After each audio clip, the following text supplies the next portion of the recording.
Hi guys, ഇന്ന് ഞാൻ ഭയങ്കര സന്തോഷത്തിലാണ്. കാരണം എൻ്റെ കെട്ടിയോ വന്നിട്ട് പറഞ്ഞു നമുക്ക് വെളിയിൽ പോയി കഴിച്ചാലോ എന്ന്.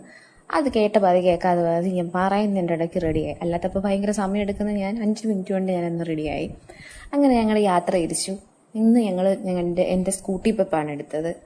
കാരണം പെട്രോളിന് ഭയങ്കര വില ആയതുകൊണ്ടും പെട്രോൾ ലാഭിക്കേണ്ടതായതുകൊണ്ടും സ്കൂട്ടി പെപ്പിൽ യാത്ര ചെയ്യാൻ തീരുമാനിച്ചു. ഞാൻ ആദ്യം എവിടെ പോകണം എന്നുള്ള ഡൗട്ടായിരുന്നു. ഫസ്റ്റ് ഞങ്ങൾ എത്തിയത് KFCയുടെ ഫ്രണ്ടിലാണ്. അവിടെ ചെന്നപ്പോഴും ഒരു കുന്ന ആൾക്കാർ അതിൻ്റെ ഫ്രണ്ടിലുണ്ട്. ഇപ്പോഴൊന്നും അവിടെ നിന്നും കിട്ടത്തില്ല എന്ന് മനസ്സിലായതുകൊണ്ട് ഞങ്ങൾ അടുത്ത സ്പോട്ടിലേക്ക് പോയി. അടുത്ത് ഞങ്ങൾ എത്തിയത് ചിക്കിങ്ങിലേക്കാണ്. KFCയിലെങ്കിൽ എന്താ, നമുക്ക് ചിക്കിങ് ഉണ്ടല്ലോ. അങ്ങനെ അവിടെ ചെന്നു. അവിടെ ചേട്ടന്മാരെ നമുക്ക് മെനു കാർഡ് കൊണ്ട് തന്നു. ഏതെടുക്കണം എന്നുള്ള ഡൗട്ടായിരുന്നു ആദ്യം. പിന്നെ ഞങ്ങൾ രണ്ടുകൂടെ തർക്കിച്ച് ലാസ്റ്റിൽ 12 പീസിന് ഒരു വാല്യൂ പാക്കിലേക്ക് ഞങ്ങൾ എത്തി.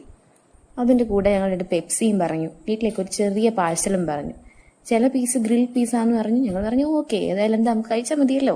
അങ്ങനെ ഞങ്ങൾ ഞങ്ങളുടെ സീറ്റിൽ പോയിരുന്നു. ഒരുപാട് നേരം ഒന്നും വെയിറ്റ് ചെയ്യേണ്ടൊന്നും വന്നില്ല, കാരണം പ്രത്യേകിച്ച് അവിടെ ആൾക്കാരൊന്നും ഇല്ലായിരുന്നു. അപ്പോൾ ചേട്ടൻ പെട്ടെന്ന് തന്നെ ഓർഡറുമായിട്ട് വന്നു. ഞങ്ങൾ വീഡിയോ എടുക്കാമെന്ന് മനസ്സിലായതുകൊണ്ട് ഞങ്ങൾക്ക് തംസപ്പ് ഒക്കെ തന്ന് നല്ല സപ്പോർട്ടീവ് ആയിരുന്നു.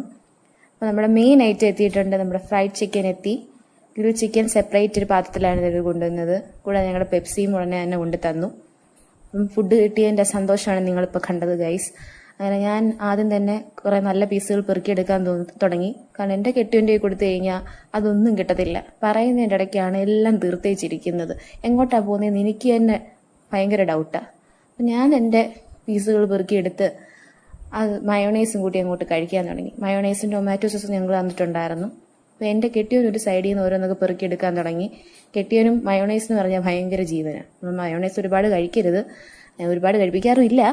പക്ഷെ എന്നാലും ഇപ്പോൾ ഇങ്ങനെ KFCയിലും ചിക്കിങ്ങിലൊക്കെ ചെന്നാൽ നമുക്ക് മയോണൈസ് ആണല്ലോ കൂടുതലും കിട്ടുന്നത്. ഞങ്ങൾ ഒരു സൈഡിൽ നിന്ന് കഴിക്കാൻ തുടങ്ങി. അപ്പോൾ ഞാൻ പെപ്സി എടുത്ത് നോക്കിയപ്പോൾ ഉണ്ടടാ അതിൻ്റെ അകത്ത് 4 ഐസ് ക്യൂബ് ചേർന്നിരിക്കുന്നു. പണ്ട് നമ്മൾ കുട്ടിക്കാലത്ത് വീടൊക്കെ വരയ്ക്കുമ്പോൾ ജനാലയൊക്കെ ഇങ്ങനെ വരയ്ക്കായിരുന്നു. അപ്പോൾ എനിക്ക് പണ്ടത്തെ കാലം എനിക്കത് കണ്ടപ്പോൾ ഓർമ്മ വന്നു. അപ്പം ഞങ്ങൾ കഴിച്ചു തരാറായപ്പോഴത്തേക്കും തന്നെ ഒരുപാട് ആൾക്കാർ ഇവിടെ വരാൻ തുടങ്ങി. കാരണം KFCയിൽ സ്ഥലമില്ലാത്തതുകൊണ്ട് എല്ലാം കൂടി ഇങ്ങോട്ട് വരാൻ തുടങ്ങിയെന്ന് തോന്നുന്നു. എൻ്റെ കെട്ടിയോ ഞാൻ മുമ്പ് പറഞ്ഞു വിട്ട് 5 മിനിറ്റുകൾ എല്ലാം ഇൻവെയിൽ ചെയ്തവിടെ ഇരിപ്പുണ്ട്. പെപ്സിയും കുടിച്ച് നിർവൃതി ഇറങ്ങി ഞങ്ങളുടെ ഫുഡിൻ്റെ അംഗം അവിടെ തീർന്ന് പാഴ്സലുമായി ഞങ്ങളെ വീട്ടിലേക്ക് തിരിച്ചു. അപ്പോൾ അടുത്ത വീഡിയോയിൽ വീണ്ടും കാണാം.